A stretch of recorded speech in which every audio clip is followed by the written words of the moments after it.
whether you're saving a little or a lot. We want to grow. We want to build. We want to increase ourselves and better ourselves and increase our productivity.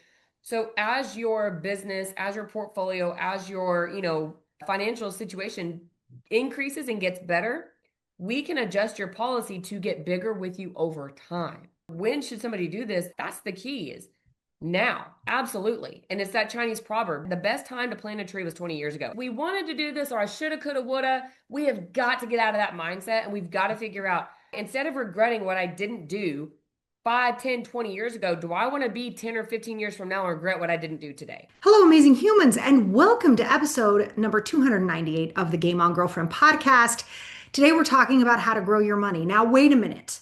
Before you freak out and go, oh, that's for other people, or I don't know how to do that, or oh God, is she going to talk about compound interest and leverage and savings and right? If you feel that in your body or your head, I want you to take a deep breath with me right now. Just take a deep breath in and breathe out. Listen to me, okay?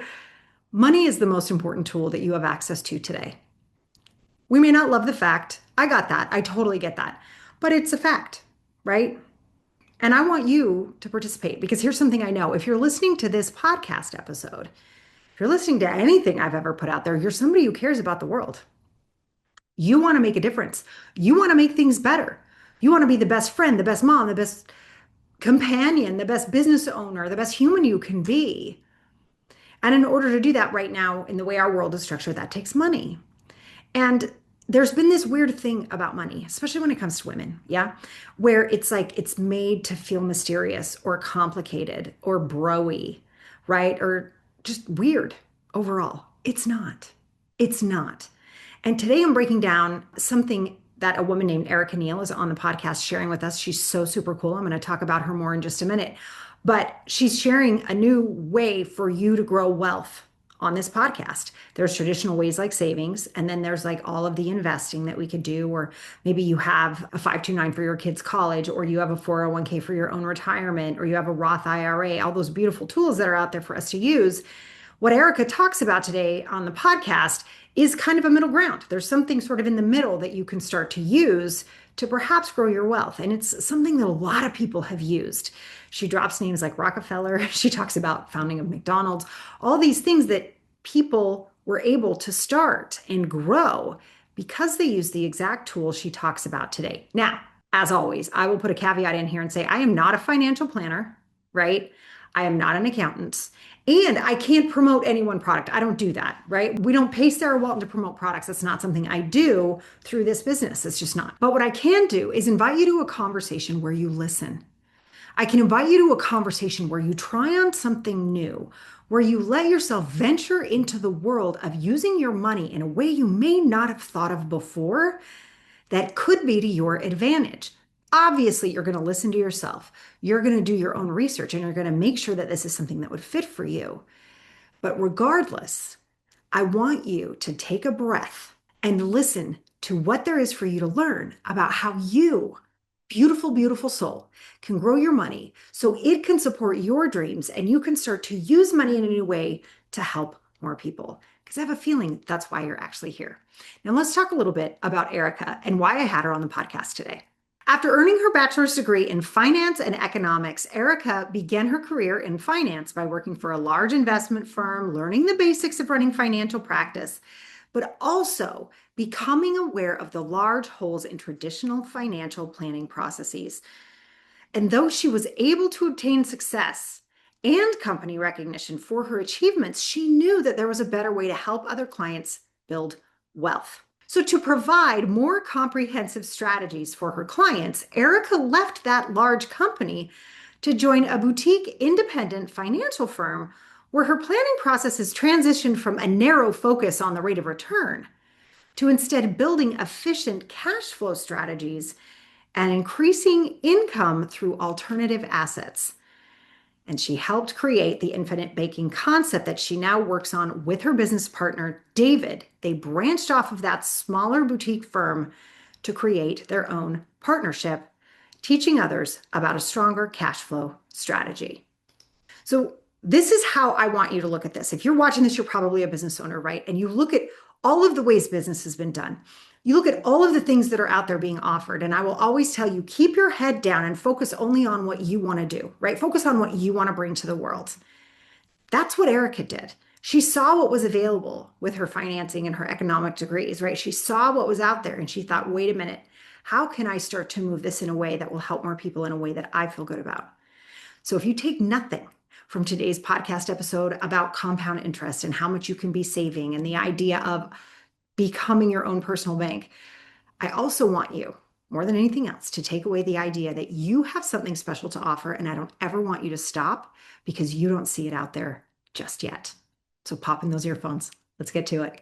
Erica, welcome to the Game On Girlfriend podcast. Boy, am I excited to talk about money with you today. Oh, thank you, Sarah. I'm excited too. Thanks for having me. Oh my gosh, of course. I think anytime we can demystify money, I'm like, yes, let's have this conversation. Yes. I don't think Oh we my can do this gosh. too much. Yeah. I think you're right on that. Yeah. Love it. So I know we talk about infinite baking and all the different ways that we can look at life, especially when it comes to how we're managing our money, what we're doing it with it, and how we relate to it. But before we jump into all of that, I really want to know from you, there's a lot that human beings can do with their lives. This one precious life we get on planet Earth. So out of all of the things that you could have done on planet Earth, why is this what you've chosen to do with your life? Yeah, good question. So I think a lot of us, right? Like I feel there's a lot of people that fall into this category, but I grew up with very, very little, and my mom is the absolute hardest worker, right, that you've ever met. She's great, but we really didn't have a lot. A lot of times she was single, she had three kids, and so it's just there's a lot going on with life. And so it was, not there wasn't a lot of money that there was to go around. And of course, our parents aren't taught about money. So inherently, we're not taught about money. So that was, and it's always a taboo topic, right? Like, Yeah. don't talk about money, religion, or politics, right? And so it wasn't ever discussed and it was rude to talk about it. But I ended up going to school and going to college. And originally, I started off as pre-med. I was like, oh, well, if I want to make money, I have to like go be a doctor, right? Hmm. And I've always been fascinated and I, appreciate doctors, things like that. But that was like the one route that I thought to building wealth and having money was be a doctor, right? Be a doctor, be a lawyer. Rah, rah, rah. So I started on the pre-med program, but then, I was born to a teenage mom. So statistically speaking, guess what? I fell into that category as well. So I became a teenage mom as well. And at that point, I realized, okay, well, 10 years of medical school is off the table. That's just not going to cut it. Mm. Oh, I see. Yeah.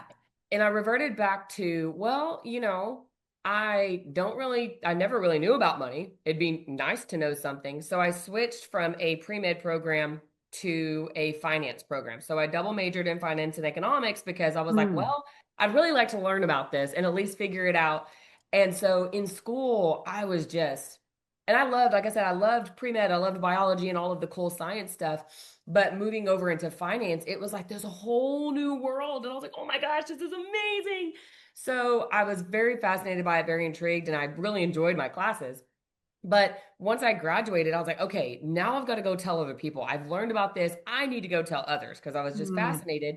So I was in West Texas, and I always wanted to move out to the Dallas Fort Worth area and looked and looked and looked, finally got a job at a large investment firm. So I moved out to Fort Worth, joined the big investment firm with a downtown office on like, the 30 something floor. It Well, was gorgeous. And of course, I graduated from college. I got this job at the big investment firm and at that point I literally knew everything, right? I knew everything. And so I get into this position, but what I found very very quickly was that when you go work for company ABC, you are then really kind of pushed into selling product to ABC. hmm.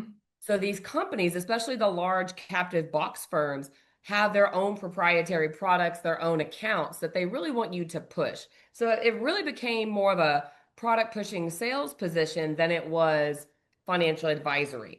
And Hmm. so, not that it was bad and they're, good company and good products, but that's not the right? That square peg doesn't fit into all the holes. And so I learned a lot, met a lot of great people, and I got a lot of good experience from that. But I started to see on the back end all of this planning and talking and everything that we were doing with clients. Well, on the back end, these people in retirement, I was moving up through management and I was partnering with some senior advisors. And on the back end, their clients that had been with them for decades, now that they're pulling money out of their retirement accounts and everything else that they had, they were running out of money Oh my goodness. Oh, that just made my stomach drop. on Yeah. a regular. And I Oof. mean, they're not running out of money at like, 100 years old. These are people that still have plenty of life left. So it was so apparent. It wasn't just a Hmm. one-time thing. I saw it so consistently. And I'm like, what is this? It just didn't connect with me. People, and I'm like, oh, well, they just need to save more, right? And that was the answer. Save more or get a better rate of return. And I'm like, and at this point, like I'm single mom raising my kiddo, and I'm like, there's only so much money to save, right? And That's I right. felt the same Yeah. way for my clients. And I'm like, isn't the rate of return part your job? But anyway, so I ended up leaving the big box firm. I got connected with a smaller boutique firm in Fort Worth still, but they were number one, they were an independent firm. So that Okay. just meant we weren't tied to like any one company. We had a lot of different companies, a lot of different products, so we could pick and choose and mix and match. This became much more comprehensive planning. Like we were actually meeting with people, figuring out their scenario, figuring out what they needed, and then planning for them. So this was a whole new experience, what I had always wanted. But also, this was a firm that focused on cash flow. So, Interesting. Okay. very, very different. Wall Street teaches us put as much money as you can into the account and Right. get the best rate of return that you can. So, they want AUM and rate of return. This firm was very different. This was about, save what you can. Like saving is responsible, that's good. But how can we save your money as effectively and efficiently as possible that you get the maximum cash flow when you want to start taking this money out? Total mind shift. And that's something Mhm. that I didn't realize, and most people don't realize. If you're putting money into an account, well, that's fine. You know what your rate of return is, you know what you're earning, but what are you gaining, right? What are you going to be able to take? If you're working this hard for your money, how hard is it going to work for you later on? So that was a mind shift there. Additionally, the guy that, ran the firm was a very unique financial advisor because he didn't just throw all of his money into the market. He had businesses, he had real estate, he had all these different things. And I'm I like, see. that was different because most of the time people are like, oh no, put all your money in the stock market, right? Like Wall Street or bust. So to see this guy just doing a lot, and so we actually ended up doing a couple of real estate deals. I had done a single family rental when I left Odessa and moved out to Fort Worth. I kept my house and rented it for a little while, but Mhm. that wasn't working for me, 5.5 hours away. But I started to see the value of cash flow, doing some real estate and starting to get back into the real estate investing space. But in doing that, there was another guy in our office that was doing something very, very similar. But in my experience with that firm, I learned about infinite banking alongside all of these other like real estate and business investments. So I started transitioning, leaning more towards infinite banking. I really, really liked it. I used it for myself and I started, banking on my own money and, Mm, creating that cycle. Well, again, this other guy doing almost the exact same thing that I was doing. We were kind of running, in tandem, parallel to one another. We started having a lot of overlap. And so we started, going to some of the same events, talking to the same as some of the people. And so we ended up eventually, we branched off of that independent firm and launched mm. our own firm specific to infinite banking and, entrepreneurship, right? Business owner, real estate investing, all of that. But it was because we were able to get connected with good people who taught us the right things. We saw, and my business partner came from the stockbroker world. So my point is, we saw a lot of pitfalls in the traditional financial planning strategies. And we started to kind of find where real people were building real wealth.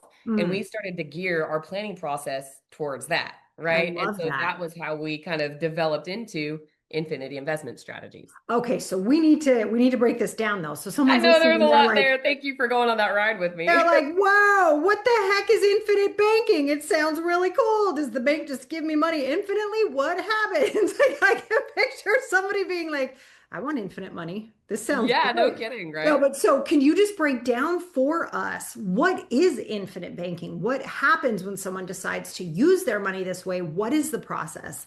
Absolutely. Infinite banking it's a concept, it's a strategy, right? So it is the idea of instead of keeping your money inside of a traditional bank account or, retirement accounts, right? All these other things, you put it inside of your own privatized bank. Well, these privatized banks, we're actually maximizing the IRS tax code. So if you want to nerd out, it's tax code 7702. But this tax code, so there are these specially designed cash value life insurance policies that have their own IRS tax code. They have their own treatment. There's a whole laundry list of ways that this code really maps out the benefits of this particular asset class. But the point is, we're using these specially designed cash value life policies, but instead of focusing on the death benefit, because most people think, oh, well, life insurance is if I die, my family gets money. Yeah, that's true. But there's a whole nother level to it that you can put cash inside of it that's going to grow tax free, that's guaranteed, it earns dividends. But here's the key: you have the ability to access it whenever, however, why ever you want. And this was totally different than bank accounts. Try to go get more than $10,000 out of your bank account. Right. That I was also thinking when you said that growing it tax free, I was thinking of, like a Roth IRA too. That can grow tax free, right? Because it's post tax money. Exactly. But you're saying inside of these specific financial assets that it will grow tax free and then you have access to it. That's the key. And Okay. so a lot of people talk about the Roth IRA, which is a great tool, by the way. And I Yeah. want to, our philosophy now, and I think the traditional financial world is so, my daddy can beat up your daddy, right? Like everyone's better than the other guy, and don't do this, don't do that. And here's the thing: there's no such thing as a good tool or a bad tool. That does no company wakes up and calls a meeting for their team today and says, we're going to create the worst account ever. Like that's not how it works. The problem is if you're trying to cut a piece of wood in half and you go to a hammer salesman and they sell you that hammer, it's not going to work very well, right? Because that's just what they sell and that's just what it is. We can't get mad at the hammer and say, oh, this hammer sucks. No, we're using it wrong. So we Mm. really need to figure out what are we trying to accomplish and then find the right tool for that job. So coming back to IRAs, for example, they're a great tool and they serve their purpose. My joke, however, is that the R in IRA stands for restriction, right? Right. Like Because you can't access it. you can't access it. Right. You can't even, if you make too much money, you can't contribute to a Roth IRA. Mhm. And. So they are a good tool, but there are some hurdles, especially for entrepreneurs that are like, I don't want to have all my money tied up. And so this policy is what I don't like this term, but they call it the rich man's Roth. There's no income limits. It doesn't matter how much money you make. There's no contribution limits. So it doesn't max out how much you can put into it and you can access it whenever you want. So here's kind of the savings dilemma that most people, but specifically entrepreneurs are faced with. Mm. If you have your money in a bank account, it's safe and liquid, but there's really not any growth. Right. So it's money that you need to use within the next year. On the other hand, you have your investments. This could be business, stock portfolio, 401ks, whatever, real estate. So these investments, you're hoping to get growth, but all investments carry risk. So it's not safe and it's not liquid. And most of the time, your money's tied up for 7 or more years. Okay. So if you want safety and liquidity, you have to sacrifice growth. And if you want growth, you have to sacrifice safety and liquidity. And you can either put your money into an account that you need to access or use it within the next year or lock it up for 7 plus. Hmm. That's a huge gap, right? Like those are great things to have, but there's a missing piece in the middle there where what about money that I might need to use tomorrow, but if not, it needs to benefit me over the long run. And so where these policies come in is they sit smack dab in the middle and they give you guaranteed growth, safety, liquidity, control, tax benefits, privacy, right? All of these things. And it's not better than your bank account. It's not better than your investments. However, it is the perfect complement because everything about it is the exact opposite of what people are used to. And so that's why these all are designed to work together and they're very complementary. And when you have all of them in your financial portfolio, now guess what? You have a hammer, a saw, and a screwdriver, right? You have different tools to do all the different jobs for your money that you need. So Mm. these policies, we focus on the cash value and we put as much cash as we can in there because again, there's tax benefits. You have control over that. It's asset protected, which is a big deal for a lot of business owners and real estate investors. And you can access it whenever you want. Plus, this whole infinite banking, bank on yourself, be your own bank, we're using the word bank because that's really what we're doing. Think about a bank. You go to the bank, they pay you very little on your deposit, right? Then they're going to take your deposit and loan it out to somebody else and earn a A lot lot more, more. Yeah. right? That's creating what they call arbitrage. Imagine being able to do that, but you're the bank, so you get to keep the arbitrage. You get to keep that. So how does that work? So let's say let's walk through this because I really like one of the most important things for me on planet Earth of all things, right, is to demystify money. It is just so critically important. So let's just use nice round numbers. Let's say somebody puts $10,000 into one of these policies and a tree falls on their car, right? And they need Yep. access to $8,000. What happens specifically to the money in a circumstance like that? Good question. You have two options inside of your private bank. You can go and say, hey, I need $8,000. And they're like, here you go. There's your $8,000. If you take it out as a withdrawal, Hmm. then what would happen is you go from having 10,000 in your account, now you only, and you take out eight, now you only have 2,000 growing. Okay. That's not a bad thing. That's just what it That's just is. what happens, right? Right. That's just like any other account. And these policies, you can do the same thing. You can withdraw from that account. However, if you want to create arbitrage, like I just mentioned with the banks, Hmm. you can become the bank and generate a loan. Here's how that would work. You have 10,000 and you say, "Hey, I want to take out a loan for 8,000." Okay. You take out a loan for 8,000. Now you're going to pay interest on that loan. There's an interest rate attached to the loan. However, if you are using that loan for business or investment purposes or anything like that, the interest is a tax deduction. So that's just kind of something to have in the back of your mind. But you take a loan against 8,000. Now, why would you take a loan against the 8,000 and pay interest on it?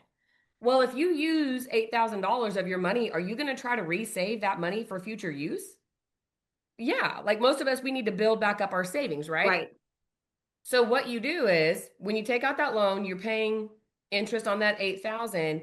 Because you take out a loan, your cash is still earning compounded growth and dividends on the full 10,000, like the money never left. Okay. So you take out eight, but you're still earning on the full 10. And then guess what? Because you're the bank, you can pay back that 8,000. You could pay it back over 50 years if you want to. You're the bank, so you make the rules. You can pay it back however, whenever, if ever you want. You can decide, hey, you know what? I don't want to have this loan anymore and just use your cash to pay off the loan. But the value would be, hey, let your money continue to earn compound interest and dividends because compound interest is all predicated on time. Let it grow. Every single year, it's going to get better and better and better. But you can use your money to go invest. You can use your money to go out and buy a business or repair your car. Honestly, I'm dealing with a roof thing on my house right now. So we're going to have to pay, and Texas increased their insurance deductibles to 2%, right? So life's going to happen. And that Mhm. was my thing when I was in my 20s working at this investment firm. And everyone's like, oh, yeah, like max out your 401k. And I'm like, I won't be able to touch this for like 40 years. Mhm. This is insane. But I don't want to keep it in the bank where I'm not earning anything. So this policy is a great way to warehouse cash that it's going to outperform inflation, but you still have access to it to go capitalize on these investment opportunities that present themselves. It's not going to outperform your investments. It's not going to outperform your business, but it is going to be available so you can use it for that and continue to earn while you go invest at the same time. It's not an Mhm. either or, it's a yes and. Okay. And use it how you want, right? You can't However pull you out want. the You can eight go just to to pull out. Vegas and put it on Black 22. Right. Sure. Don't Don't recommend, recommend but that, sure. but Yeah. No, I got it. I got it. Okay, so I do want to break down the math, right? Because I always joke, like really complex financial math is usually around fourth grade math. So let's do this. Let's say it is there a fixed interest rate on the loan if you take the loan? yes. And Some of them are fixed. Different companies are a little bit different. We are got it. independent brokers, so we kind of pick and choose. Some of them have fixed, some of them have variable. And even the variable ones don't change more than once a year. And if they change, they don't change more than like 0.1, 0.2%. Like I have Okay, a not variable not a full loan, percent, point not one. a full percent, like Okay, 0.2, 0.1. Mine got it. actually went down in June. Okay, that's nice. It was Okay, so very nice. that's good. And then you've said that the growth of the money is guaranteed. And what does the growth guarantee look like compared to the interest rate on the loan? Love that question. So let's use kind of coming back to your point, simple math. If your loan, let's say your loan interest rate is 5%, which Okay. is pretty typical. I think I have one out for like 5.1, 5.2 right now, but we're just going to use 5. A lot of these companies have a guarantee of, let's say, 4%. Okay, so what's happening is if you pay 5%. All the company's going to do is take 4% of that and siphon it away to pay your guarantee because they're guaranteed to pay you that money regardless. I see. Okay. However, you're also earning dividends on top of the guarantee. So we only use mutually owned companies that pay dividends to their policyholders every single year. So they're not guaranteed, but the companies we use have been around for over 150 years and have paid them every year. So they have a good track record. Okay. So the difference then, let's say if we're taking the typical 5%, right, versus the 4% guarantee, is the 1% difference, right? And that, 1% difference before the dividend. Because when your right, dividend gets paid, you could get, and your dividends are going to get bigger and bigger and bigger every year. Okay. right, So it's just like anything else that you own, you get more and more equity, which means you get more and more shares. right. So let's say you get a 2 or 3% dividend. Well, now that's where you're getting the spread, where you're starting to see your dividend growth increasing. Here's the other thing to realize too. So you have a 5% earnings, 4% guarantee, but then you have another 2 or 4% dividend, right? Depending on where you are. That's where you're going to get the earnings. The other thing we have to realize is that money and math are different. Paying 5% and earning 5%, if you look at it, if you pay 5% over 5 years and you earn 5% on over 5 years on the same amount of money, most people think, oh, well, my interest at the end of 5 years on both accounts is going to be the same. No, because you're It paying won't. down the one that you borrowed, right? Yeah. Exactly. You're Yeah. paying down interest on your loan, but you're earning compounded. So it's starting to accelerate and grow. So you're going to earn more on 5% compounding than what you will pay on a 5% loan If you're paying it off. if Yes. you're paying on it. Yes. Yes. Okay. So I just heard a question. This happens to me sometimes. I'm like thinking of the audience listening. I would love for you to break down. So I have a question about the dividends, but first of all, let's break down what a dividend is so that Hmm. everybody's crystal clear. And then once you've done that, my question was, is the dividend automatically reinvested or is it something that someone can take as cash? So let's start with that first basic question, which is Yep. describe a dividend for people who may not know. There's some people who've just never dealt with it. What would you say? How would you describe it? Yep. A dividend is a return of profits to the owners. That's what it is. So if you have a company and they know they have their total revenue that they bring in, then they have their expenses, they pay all of their expenses. Any money that's left over, they could keep it and just keep it on the books, or they could distribute the leftover money, right? The earnings, they can distribute that to their shareholders. So a lot of people think about stocks, right? So you've got like Apple and all these other stocks. These mutually owned A-rated insurance companies do the same thing. They have income coming in from all the different sources. They also have expenses, right? They're paying out claims, they're paying internal cost, all of that, but they have profits on the book. Because they're mutually owned, they are actually incentivized to not keep all that money. They're Right. actually incentivized to pay it out to their shareholders, except these shareholders are not people who bought stock in the company, right? In fact, you can't buy stock in mutually owned companies. Being mutually owned means that when you are a policy holder, you are a mutual owner of the company. You are a part owner in this company, which means when they have those profits on the books and they distribute them, you get a portion of those profits paid back to you. So we want these companies to be profitable. We want them to, do well because all you're going to do is see the benefit of that. You're going to see those dividends come back to you. So it's just a return of profits and you are a part owner of the company, so you get to participate in those profits. So that's what a dividend is.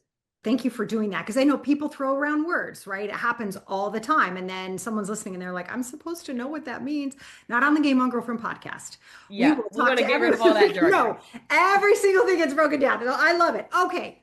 So now a lot of times dividends are automatically reinvested. So let's say, you get a dividend for 2024 and it was $1,000. Is that automatically invested into the account? So set account where there was 10,000, there's now 11,000. Or can people take that cash out and actually use it as a paycheck? Either one. You get to Okay. choose, right? So you can decide, hey, I want to take that dividend as income, or you can, most people do reinvest it because they're Yeah. like, hey, I have access to it if I want it, but if not, right, it's It's continuing to grow. growing. So then you give Yeah. yourself the option. Beautiful. Beautiful. Okay. Just checking in on that.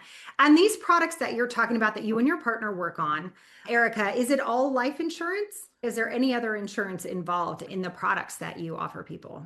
So we can sell a variety of products, but for infinite banking specifically, we're using these heavy cash value life insurance policies. Life So for the insurance. Okay. banking aspect, now we have, there's a lot of other products like we can do, annuities and index funds and things like that for, people who are looking at retirement or exiting their business, right? There's a lot of other tools that we have if it makes sense for that person.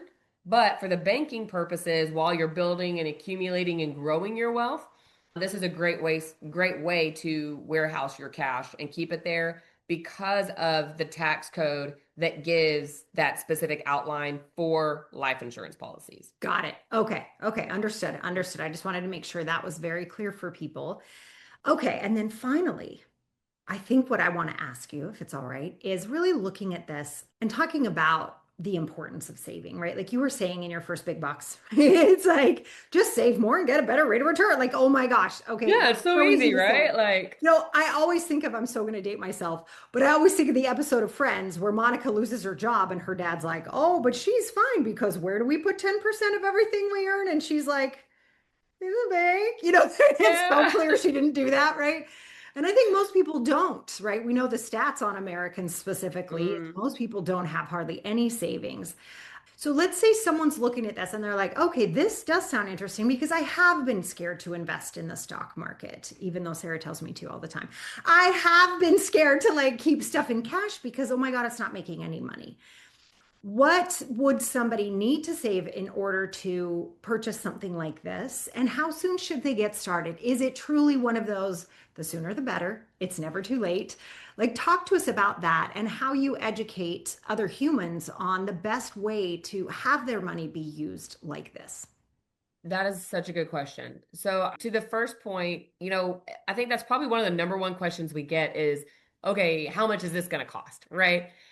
And there, I'll tell you, I don't like this answer because it's not like targeted and direct.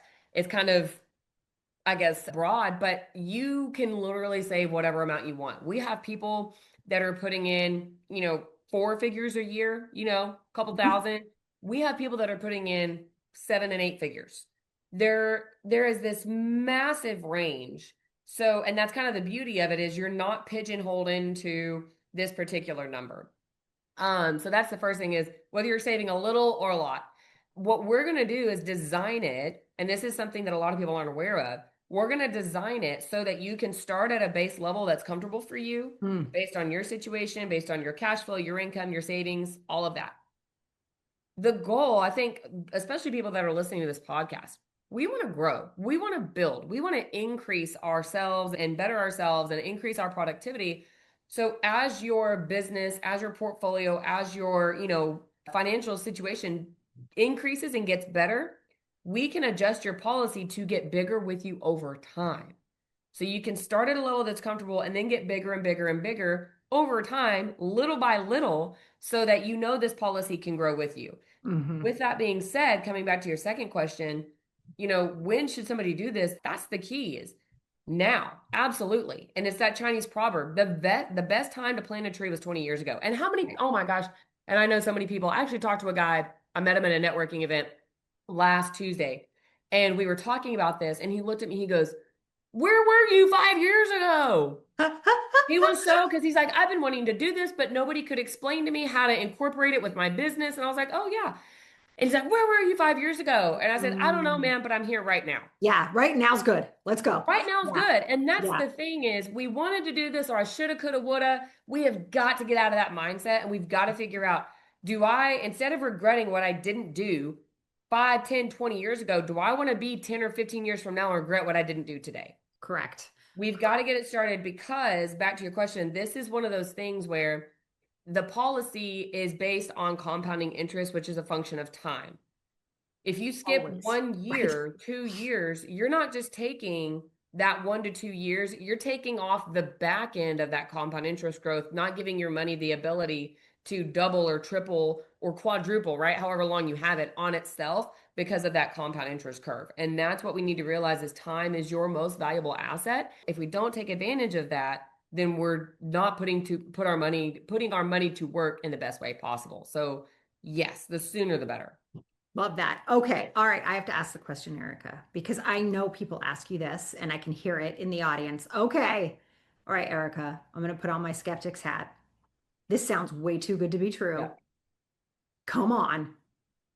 What's happening here? Like when What's somebody the catch? asks you that, or they're like, is this real life? Are you Oh, real? What's happening? yeah. Or How I do get, you is answer this that question? legal? And I'm Yeah. And is it legal? No. And I know it's so funny. One of my favorite books, I don't know if you've ever read it, but I recommend it to people all the time. And it's How to Quit Like a Millionaire. Ooh, I I like that. love this book. It's so great. And she, so often I really love to use the local library. I love being a patron of it. I think it's so brilliant that we have access to that much information aside from our phones. But I ended up buying it because there's so many tax codes she shares and there's so much that she talks about that's available for us to learn. And one of the things she says is all of this is available on the IRS website. They want you to know what these rules are. They Yes. want you to know what these rules are. This is not a scam. Like they're out there for you. I think, given intimidation, I know you say that we've been told half truths about money. I think this is why I'm so careful to break down every term because people throw terms around like everybody knows. And I think it's really important that we understand that there are people who understand these rules and they use them very, very well, Yeah. and that they were constructed actually to help us as much as possible while still making sure our society is taken care of and taxes do get paid. Like there's a balance there, and the rules are out there for every single person to see. So I want you to know, Erica, as I put on my skeptic's hat, I do know that's true, but I really want to know kind of like from two ways, right? I want the person listening who's like, wait, this sounds too good to be true to get their question answered. But also as a business owner, I want to ask you, how do you respond when someone says, this sounds too good to be true? I don't believe you. Let's talk about it. Absolutely. Well, I love what you said that these rules are out there and you can't win the game if you don't know the rules, right? Like imagine going and playing Monopoly or any other game and not knowing the rules, you're not going to be successful. And the tax code is nothing but the rule book to your finances. And if you follow, and Tom Wheelwright, he is a fantastic, he's Robert Kiyosaki's CPA, right? Love Like, it. I love it. oh, he wrote Tax Free Wealth and he talks about that. He's like, it's a tax code, you have to crack it, understand it, read it, and the government tells you where they want you to put money. Yes, That's they why do. Yeah. real estate has such good tax benefits because they want people to build affordable housing. That's why oil and gas, the oil and gas tax benefits are insane because, I know we've got a lot of green energy and things going on, but at the end of the day, they still need fuel and resources. So they have a lot of tax incentives for oil and gas. So if you understand where the code is guiding you, you'll figure out where you can make money. So I 100% agree with that. And then coming back to your question, like, okay, this sounds too good to be true. It's really not. Really, there's no silver bullet. This is not a magic pill. This is not something that will solve all your magic problems. This is not going to, fix your credit or, your receding hairline or anything else, right? Like this is a tool just like anything else and it needs to be used appropriately. So this is an asset, right? I've referred to it as an asset a couple of times. It's just like any other asset that you own. Let's say a house. For example, if you buy a house, if you buy a property, and let's say you pay the regular mortgage on it for a year, are you going to have 100% equity in that property? No. So the same thing with these policies, there is an acquisition cost to purchasing this policy where you do not have 100% equity day one. You Got just it. don't. Okay. That Now, makes more I sense. will Understood. say, yeah, and that's really if everybody wants to know, like, what's the biggest hurdle? It's not having access to 100% of your money day one. Now, when I say there's an acquisition cost, because we're focusing on the cash and we're getting as much cash in as early as you are going to have access to cash, just not 100%. It might be like 80%. Okay. So you still have access to a majority of it. So I'm gonna use 100,000 because it's easy to go off of and you can do like easy percentages. For generally speaking, if you put 100,000 in year one, and again, take off as many zeros as you want. If you put 100,000 in year one, you're going to have access to 80. Okay. In year two, if you save a new 100,000, of that new 100, you're going to be able to access probably 90, 95.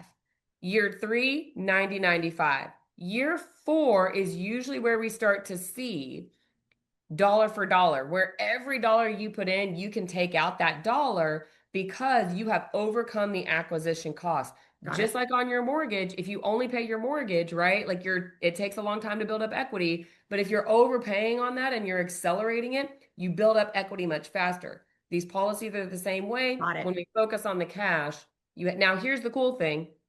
You've overcome the acquisition cost, right? You're not just getting for dollar for dollar. Let's say year five comes in, and maybe in year five, you only want to put in 20,000. Hmm. You put in 20, but then you can turn around and access 25 from your policy. Right. Now Because you mhm. compound interest, right? You're starting to get what's called the multiplier. So after the first couple of years, if you can kind of get over that and plant that seed and let it grow, then you're going to put in $1, get out $1.10, get out $1.20, get out Mhm. $2, and you have that compound interest curve exponentially ticking upward.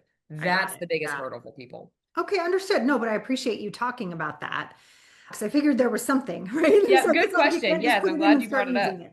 Yeah, that makes sense. Okay. So, in understanding all of this, one, we want to hear from you, audience. I'm talking to you, audience. Like, if there's anyone listening and you're like, I have a question, please put that question underneath this video on YouTube or write into us if you're listening in, because I do want to get your questions answered. The other thing I wanted to talk about just briefly, if we can, Erica, is the beauty of compounding interest and understanding. I want everyone to understand that goes both ways. Okay, so if you have a credit card and you have credit card debt and there's like a 20% fee, right? So you borrowed $100 and now you owe 120. The next 20% is on the 120. Then it's like Yeah. 145. And then the next is 20% on that. And you guys understand that's not everybody does. So that's compounding interest in the favor of a huge bank. Right? Yeah. Then there's compounding interest on what you're saving and what you're putting away. And it's so important for us to understand this is one of the reasons credit card companies are so wealthy. It's one of the reasons banks are so wealthy is compounding interest. Yep. And so if we can start to take back the control internally, we are the ones who can grow wealth just because there's money, right? And like how Exactly. important Yeah. that is. Yeah. Yeah. Love Do you it. guys, I've heard so many people call it the eighth wonder of the world, compound Yep. interest. Yeah. Because Albert Einstein said that. He was the did one he? who, Okay. yeah, he's the Let's one who listen to called him. compound interest is the eighth wonder of the world. I talk a lot about that in my meetings with folks. Yeah. Absolutely. Yeah. Because it really, really is. But understanding how to use it well and understanding when it's used against you and understanding how you can use it for you and Yes. making sure that you're really, really clear. Because again, like I always say, it's fourth grade math. It literally is. There's nothing more complicated than what you learned in the fourth grade, and don't let anyone tell you otherwise. That's All right. 100% accurate. Had to get the other way. I'm sorry, Erica. I just go nuts. I'm like, don't anybody make money scary for anyone ever. Like, let's I make no, I it agree. thing. It's really not that Love it. hard. I love it. So I know you have a phrase that I really love that we sort of talked about before we hit record. I was like, I need to know more about this. That when life happens, right? Life just comes at us and it's doing all the things. You say, do you feel buried or are you planted? And I was like, oh, we have to talk about this. Can you Yeah. share a little bit more about what that means to you and why you talk about that? I think that's so cool. Yeah, I would say this is in that phrase came from some retrospect. I went through and we all have, like, we all go through phases of life where we literally feel like we're in a hole and wait and wait and wait and more and more and more keeps piling on top of you. Like someone's just literally dumping more and more dirt, and with every single shovel, you can feel more and more weight pressing on you. You can see less and less light, and it gets harder to breathe, and it gets harder to see, and then it gets harder to move. And you're like, oh my God, is this it? Am I done? Am I done? This is the end for me. And it's so hard to be in that scenario and know what to do next. And so for when we're not if, but when we're in that position of life where we're like, I'm so far down and there's so much weight on me, I will never be able to get out of this. I'm just going to have to lay here and die. Here's the difference. When you are buried, you're just surrounded by dirt, right? And you've got worms and I know this is morbid, but I mean, in reality, people who are buried and things that are buried, right? There's worms and there's insects, and it begins the decomposition process. Okay. And that's really where we're done is when we're surrounded by those that are not serving us, things that are not serving us. We're Mhm. surrounded by decomposition type people and or environments. If we look at things that are planted, I love plants, right? Like that's my thing. I'm not good at it. Like 3 of my house plants are dead. I do try. I Me try. too. I kill everything. I'm Oh my terrible. God. So sad. I And know. but here's my efforts when I try. I'm making sure that it's good soil. I'm putting in like the good potting soil. There's water and nutrients. There's light coming down. Even if you don't see it, there's light shining down on you. So when you're planted, what's happening is you're still underground. It's still heavy and it's still dark. That doesn't change the scenario. We're all going to fall into that time of life Mm. where we're beneath the surface. It's hard, it's heavy, it's dark, and it's freaking scary, right? But when you are surrounded by the right people that are going to pour into you, and you're in an environment with sunlight, and you're in an environment with the nutrients and the water, and you have those people around you that are feeding you and giving you the things that you need, here's what happens. And I love to look at nature because that's just so indicative of ourselves. If you look Yeah. at nature, if you look at like caterpillars, what do? They go into a cocoon, and what happens is it's gross. Like they literally, They're like a their soup body in like there. melts and like Yeah. decomposes, and then it comes back together into a beautiful butterfly, right? Same Yeah. thing with the eternal jelly. So if you just look across nature, seeds, if you plant a seed, it's going to break down and completely just ooze its guts. And then it all comes back together and it springs into a beautiful flower. So my point is, when you are feeling that and you feel like, oh my God, I'm falling apart, that's okay. Fall apart, be surrounded by good people, put yourself in a good environment, even when you feel heavy and when you feel like it's dark, and allow Mm. yourself to fall apart. But when you start to put yourself back together, only put the good parts together. Oh, I Put love the it. good parts. Don't bring in all that other junk. Don't bring in all those other people. We don't need the worms. We don't need the insects. We don't need all that other. We only need good people in our lives, and we need the sunlight and we need the water. And you put yourself back together and you put the good things back together and you just build and build and build. And you're going to still have to fight through the dirt. You're still going to have to fight through it. You're still going to have to work through the pressure, through the darkness. But there will be a point where you breach the surface, and then there you are. You're this beautiful little sprout, and then there's nothing that can stop you from there, right? And that's just life. And Love it. once we get there, it's like, holy crap, like look at it. I didn't know all this was here. And then the world gets to see you and all your beauty Mm. because you have fought your way to be there. Mm. But the shit that you had to go through to get there, right, Seriously. Seriously. doesn't change. But what people see is so beautiful. And like I said, I've been there and I look back and I have done so many stupid things and I've been in so many bad situations and I've been such an idiot. And the number one reason that I am where I am today is because of the people in my life and Mm. the scenarios in the rooms that I was somehow, I don't even know how I got into them, but there I am. And Yeah. so now that's my number one focus is who am I around? What am I listening to? And what environment am I putting myself and my mindset into? And Everything. that's the difference between being buried and decomposing and being planted and growing through it. Yeah. Yeah, it really is. I think what do we talk about? Even like our salaries, right? If we take our average salary of our best friends, that's usually our salary, and like how much that influence. So it doesn't have to be about money. I just use that as an example, but who you're around Absolutely. really does matter. If you're hanging out with people who get stoned all day, doing laundry is a big feat. You know what I Oh mean? my gosh. Yeah, It's like it really matters who you're hanging out with and how you live your absolutely. life.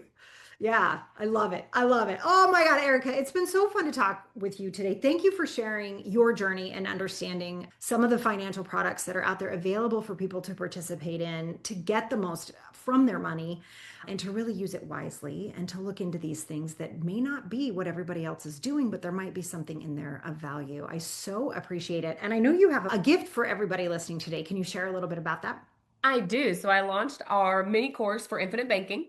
And this mini course is very, very, very, very foundational. So a lot of people are like, oh my gosh, I know nothing. Great. The best place to start is the beginning. So here we are.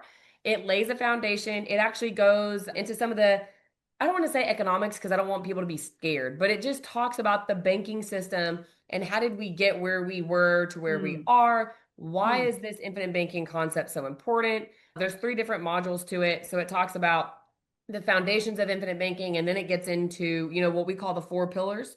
So it talks about the taxes, the control, the risk protection, and the leverage.